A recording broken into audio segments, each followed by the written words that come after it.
t'enfada, et domina. Llegir no és fugir. Llegir és seguir vivint.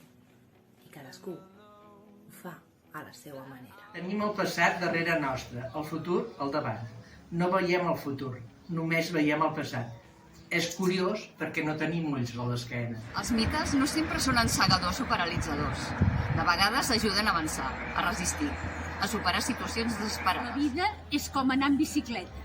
Per mantenir l'equilibri s'ha de continuar pedalant. Els llibres en espera, els quals sents la seva veu que ens criden, et fan intuir la riquesa que contenen. Contra el vici de manar malament, hi ha la virtut de desobeir. Una resposta sempre és el tros de camí que has deixat enrere.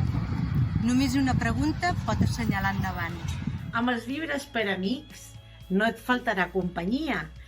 Cada pàgina pot ser un estel que et guia. Dos camins divergien en el bosc. Vaig agafar el menys fresat de tots dos. Això ha fet que tot fos diferent. Nada mejor que leer acerca de los problemas de los demás para olvidar los propios.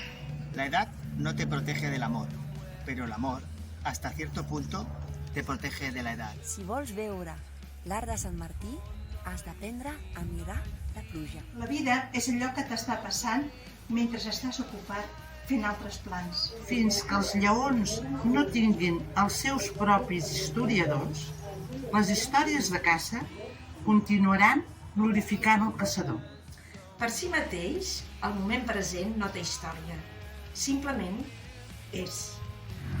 Quan surts per fer el viatge cap a Ítaca, has de pregar que el camí sigui llarg, ple d'aventures i ple de coneixences. Desitjar és viure i voler viure. Soc ben conscient de com de preciós és el temps.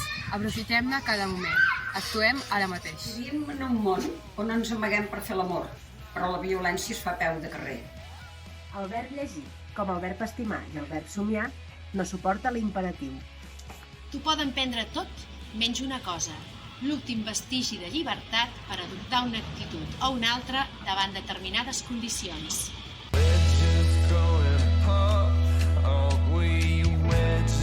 Breaking apart